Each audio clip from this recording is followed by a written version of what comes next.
Hello everyone, I am Vishnu Gupta, Assistant Professor, Department of Humanities, Sri Ram Swaroop Memorial University, Lucknow, Dema Road.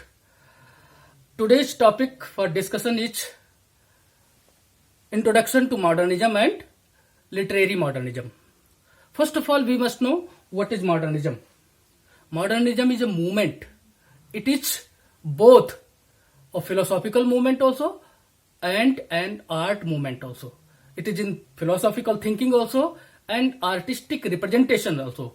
All sculpture, painting and literature all come under arts. So whatever the change of modernism we find, that is called art movement.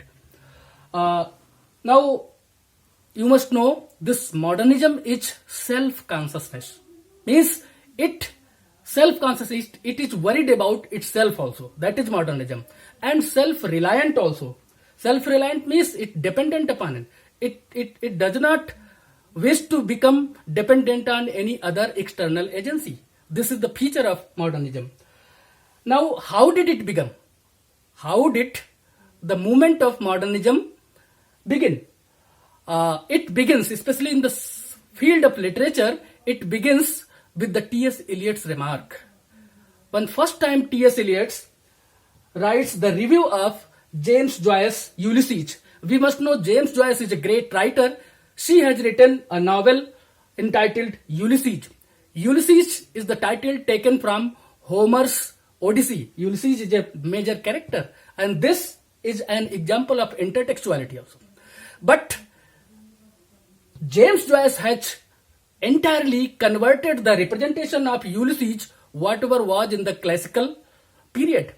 That is why when T.S. Eliot reviews this novel, he gives the gist, what change he finds, and that change, whatever T.S. Eliot has recorded in one sentence, that becomes the foundation stone for modernism in literature or the movement of literary modernism.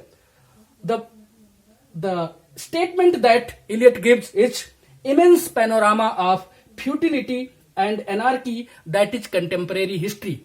This is the switch from classical age, from romantic age to the modern age.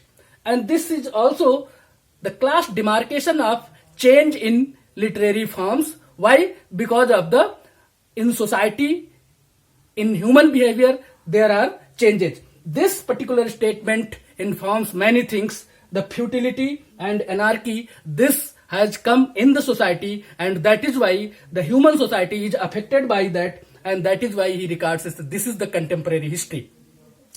Now, it was not only T.S. Eliot who has given this statement, who has noticed the changes in the modernism, but Virginia Woolf too has announced in her essay Mr. Bennet and Mrs. Bennet. We must know Virginia Woolf, she is a feminist.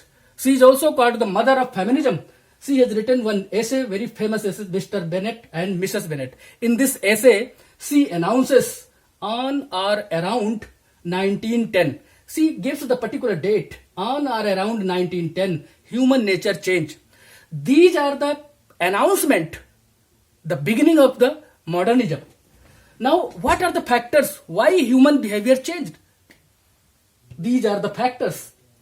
See, first thing is the departure from traditional forms of art, because people were tired of repetitive study. The same thing that was running from the classical period and then the neoclassical period and then romantic age. So people wanted to change. They wanted something new. So that was departure from traditional forms of art. They did not follow the traditional form. Why? The reason behind it. Because they found those traditional forms are obsolete. Obsolete, not in use, not in fashion, outdated. And another reason was desire for creation for new forms. Because that is called innovation. Instead of following the repetitive forms of literature, forms of any art, they wanted the innovation. And it is this desire for innovation, the new forms. That is why they also changed in their outlook and in making new forms of literature and other arts. And there is a proper announcement Ezra Pound. Ezra Pound is also known as great modernist. So see, so Ezra Pound, he makes this announcement that make it new. Means this was injunction, this was an instruction for all new literature writers that everything make it new because old forms will look obsolete, outdated. Other reasons are there are some changes in the society also. What is this? Emergence of industries and new technologies. As compared to the classical period, these industries have changed the way of life, the way of working system. And these new technologies, they also have brought a major change in the human life, human behavior, human thinking also. Another reason is origin of species. Origin of species by Charles Darwin, it's, you can say, it is a new shift that has challenged all ancient conceptions.